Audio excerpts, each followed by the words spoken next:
السلام علیکم ورحمۃ اللہ وبرکاتہ۔ میں ہوں محمد نبیل اور آپ دیکھ رہے ہیں ہمارا چینل لرن ود نبیل۔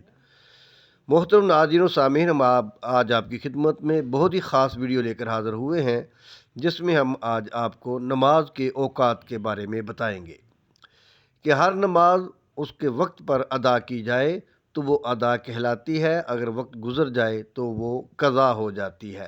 اس لیے اوقات کا جاننا بہت ہی ضروری ہے۔ نبی کریم صلی اللہ علیہ وآلہ وسلم کے فرامین کی روشنی میں آج انشاءاللہ العزیز پانچوں نمازوں کے اوقات کے بارے میں گفتگو ہوگی۔ نماز کے اوقات کا پہچاننا بھی ایک مومن کے لیے ضروری ہے۔ ایک تو یہ بات ہے کہ اللہ تبارک و تعالیٰ کا فرمان ہے کہ نماز کو اللہ تعالیٰ نے وقت مقررہ پر فرض فرمایا ہے، اور دوسری بات یہ ہے کہ نبی اکرم محبوب کائنات صلی اللہ علیہ وآلہ وسلم کا ارشاد ہے، ان للصلاۃ اولا و آخرا۔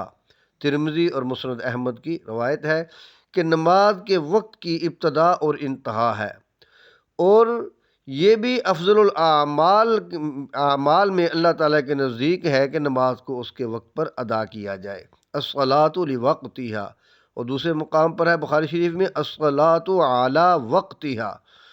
اور تعین اوقات کے سلسلہ میں جبریل علیہ السلام کو رب تبارک و تعالیٰ نے نازل فرما کر اہتمام کے ساتھ اوقات کا تعین فرمایا، اور آخر میں جبریل علیہ السلام نے فرمایا کہ یہ وقت گزشتہ انبیاء علیہ السلام کے تھے، اور آپ کی امت کے لیے وقت نماز ان دونوں کے درمیان ہے۔ نبی کریم صلی اللہ علیہ وآلہ وسلم نے اوقات مکروہہ میں نماز پڑھنے سے منع فرمایا ہے۔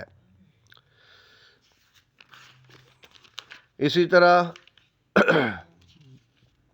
حضرت عبداللہ ابن مسعود رضی اللہ عنہ فرماتے ہیں کہ میں نے نبی اکرم صلی اللہ علیہ وآلہ وسلم سے سوال کیا کہ کون سا عمل اللہ کے نزدیک محبوب ہے، تو نبی اکرم صلی اللہ علیہ وآلہ وسلم نے ارشاد فرمایا کہ نماز کو اس کے وقت پر پڑھنا۔ اور علماء نے کہا ہے کہ تمام عبادتوں میں افضل شہادتین کے بعد نماز ہے، جیسا کہ دوسری حدیث میں ہے، نماز بہترین موضوع ہے، یعنی بہترین عمل ہے جس کو اللہ تبارک و تعالی نے اپنے بندوں کے تقرب کے لیے مقرر فرمایا ہے۔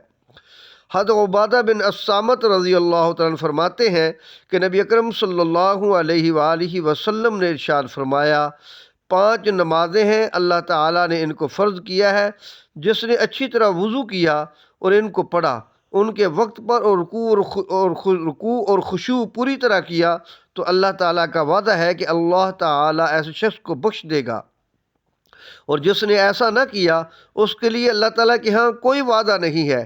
اگر اللہ تعالیٰ چاہے تو اس کو بخش دے اور چاہے تو عذاب دے۔ اسی طرح ایک مفصل حدیث ہے، حضرت عبداللہ ابن عباس رضی اللہ تعالیٰ عنہما فرماتے ہیں کہ نبی اکرم صلی اللہ علیہ وآلہ وسلم نے ارشاد فرمایا کہ جبریل علیہ السلام نے مجھے بیت اللہ کے پاس 2 دفعہ امامت کرائی۔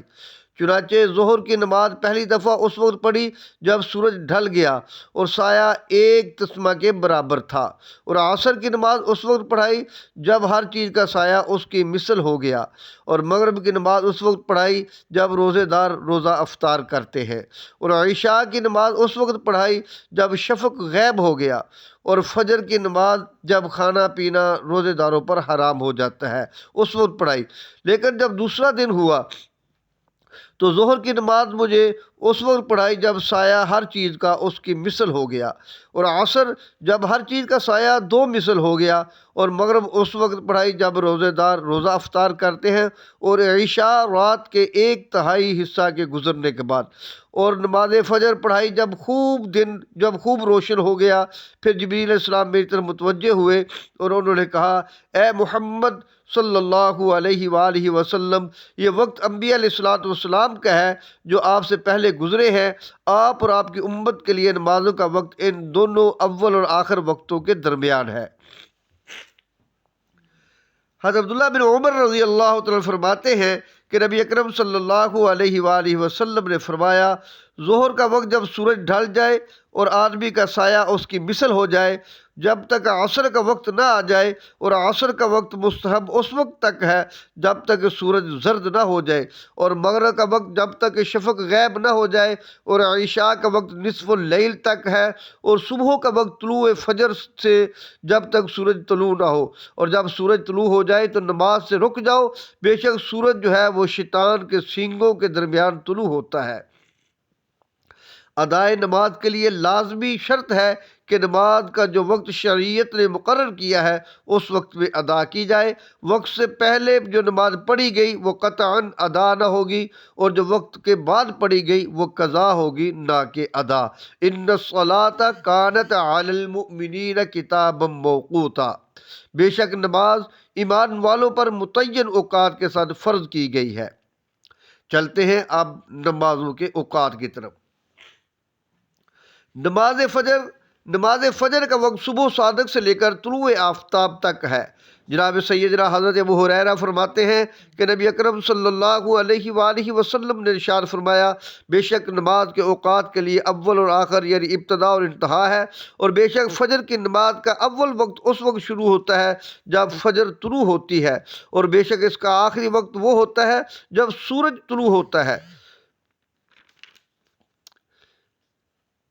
حضرت امام اعظم امام ابو حنیفہ رحمۃ اللہ تعالیٰ علیہ کے نزدیک زیادہ فضیلت یہی ہے کہ نماز کو ذرا ٹھہر کر پڑھا جائے۔ حضرت رافع بن خدیج سے روایت ہے کہ نبی کریم صلی اللہ علیہ وسلم نے فرمایا، فجر کو خوب اچھی طرح روشن کر کے نماز پڑھو، اس میں زیادہ اجر و ثواب ہے۔ صبح کی نماز روشنی میں ایسے وقت میں پڑھنی چاہیے کہ قرأت مسنونہ ترتیل کے ساتھ پڑھی جا سکے۔ اگر نماز میں کوئی خرابی ہو تو دوبارہ اعادہ طہارت کے ساتھ قرأت مسنونہ پڑھی جا سکے۔ یعنی ایسے اتنے وقت ہونا چاہیے فجر کی نماز میں اور طلوع آفتاب میں کہ اگر نماز میں کوئی خلل پیدا ہو گیا جس کی وجہ سے ہمیں نماز کو دوبارہ پڑھنا پڑے تو ہم اس کو قرأت مسنونہ کے ساتھ دوبارہ سکون کے ساتھ ادا کر سکیں۔ ایسا نہ ہو کہ ابھی نماز شروع ہی کی ہو کہ طلوع آفتاب ہو جائے تو نماز خراب ہو جائے۔ تو اتنا وقت ہونا چاہیے کہ اگر دوبارہ نماز پڑھنا پڑے تو ہم نماز کو آسانی کے ساتھ ادا کر سکیں۔ نماز ظہر کا وقت زوال شمس سے 2 مثل تک ہے۔ امام اعظم امام ابو حنیفہ رحمۃ اللہ تعالیٰ علیہ کے نزدیک اور صاحبین کے نزدیک 1 مثل تک ہے۔ حضرت ابو ہریرہ روایت کرتے ہیں کہ نبی کریم صلی اللہ علیہ وآلہ وسلم نے فرمایا، ظہر کی نماز کا ابتدا وقت اس وقت شروع ہوتا ہے جب سورج ڈھلتا ہے، اور اس کا آخری وقت وہ ہوتا ہے جب عصر کی نماز کا وقت داخل ہوتا ہے۔ ظہر کی نماز سردی میں جلدی اور گرمی میں تخیر کر کے پڑھنی چاہیے۔ حضرت ابو سعید رضی اللہ تعالیٰ فرماتے ہیں کہ نبی اکرم صلی اللہ علیہ وآلہ وسلم نے فرمایا کہ گرمی کے موسم میں ظہر کی نماز کو ٹھنڈا کر کے پڑھا کرو، کیونکہ گرمی کی شدت جہنم کی تپش سے ہے۔ اسی طرح انس بن مالک رضی اللہ تعالیٰ فرماتے ہیں کہ جب سردی شدید ہوتی تھی تو نبی اکرم صلی اللہ علیہ وسلم نماز جلدی پڑھتے تھے، اور جب گرمی شدید ہوتی تھی تو ظہر کی نماز کو ٹھنڈا کر کے پڑھتے تھے۔ سایہ اصلی کو چھوڑ کر ہر چیز کا سایہ جب 2 مثل ہو جائے تو ظہر کا وقت ختم ہو جاتا ہے۔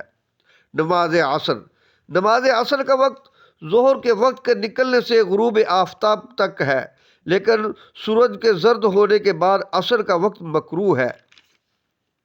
علماء احناف کے نزدیک احتیاط اس میں ہے کہ ظہر کی نماز 1 مثل کے اندر اور نماز عصر 2 مثل کے بعد پڑھی جائے۔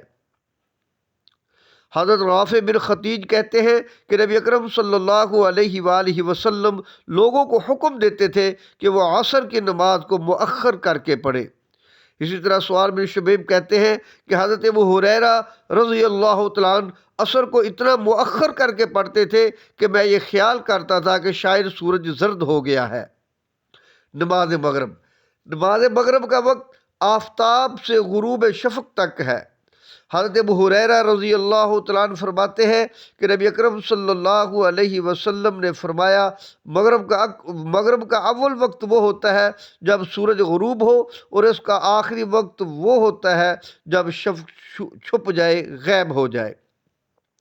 حضرت ابو ہریرہ رضی اللہ تعالیٰ عنہ فرماتے ہیں، حضرت جابر رضی اللہ تعالیٰ عنہ فرماتے ہیں کہ ایک شخص نے جب اوقات کے بارے میں سوال کیا تھا تو سورج غروب ہونے پر اذان ہوئی، پھر آپ نے مغرب کی نماز کو اس قدر مؤخر کیا کہ قریب تھا کہ دن کی سفیدی غائب ہو جائے اور ہمارے خیال میں وہی شفق ہے۔ پھر نبی کریم صلی اللہ علیہ وسلم نے نماز پڑھائی۔ احتیاط اس میں ہے کہ مغرب کی نماز تو سرخی کے اندر ہی پڑھ لی جائے اور نماز عشاء سفیدی کے بعد۔ حضرت ابو مسعود انصاری رضی اللہ تعالیٰ عنہ بیان کرتے ہیں کہ نبی اکرم صلی اللہ علیہ وآلہ وسلم نے ارشاد فرمایا، حضرت جبریل علیہ السلام نازل ہوئے اور انہوں نے مجھے نماز کے اوقات بتائے اور عشاء کی نماز اس وقت پڑھتے تھے جب افق سیاہ ہو جاتا تھا، یعنی کہ شفق غائب ہو جاتی تھی۔ حضرت صاحب بن یزید کہتے ہیں کہ نبی اکرم صلی اللہ علیہ وسلم نے فرمایا، میری امت کے لوگ برابر فطرت پر رہیں گے جب تک کہ وہ مغرب کی نماز ستاروں کے نمایاں ہونے سے پہلے پڑھتے رہیں گے۔ نماز عشاء۔ نماز عشاء کا وقت غروب شفق سے ایک ثلث تک مستحب اور مختار وقت ہے اور نصف شب تک مباح اور وقت ہے بغیر کراہت کے، اور اس کے بعد طلوع فجر تک کراہت کے ساتھ نماز ادا ہوگی۔ حضرت ابو ہریرہ رضی اللہ تعالیٰ عنہ فرماتے ہیں کہ نبی اکرم صلی اللہ علیہ وآلہ وسلم نے ارشاد فرمایا، بے شک عشاء کی نماز کا ابتدائی وقت اس وقت ہوتا ہے جب شفق غائب ہو جائے اور اس کا آخری وقت جب رات نصف ہو جائے، مباح وقت ہے۔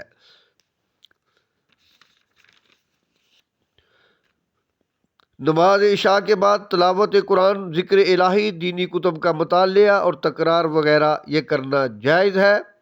حضرت عمر رضی اللہ تعالیٰ سے روایت ہے کہ نبی اکرم صلی اللہ علیہ وآلہ وسلم حضرت ابوبکر صدیق رضی اللہ تعالیٰ عنہ کے ساتھ مسلمانوں کے بعض امور میں رات کو بات چیت کرتے تھے اور میں بھی ان کے ساتھ ہوتا تھا۔ بہت ناظرین و سامعین، آج کی یہ ویڈیو بہت ہی خاص ویڈیو ہے۔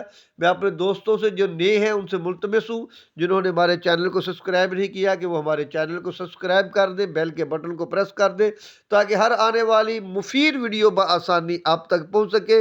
اور میں تمام دوستوں سے ملتمس ہوں کہ اس ویڈیو کو زیادہ سے زیادہ شیئر کریں تاکہ زیادہ سے زیادہ اہل اسلام اس سے فائدہ حاصل کر سکے۔ ملتے ہیں جلد ہی ایک نئی ویڈیو کے ساتھ، تب تک کے لیے اجازت دیجیے۔ السلام علیکم ورحمۃ اللہ وبرکاتہ۔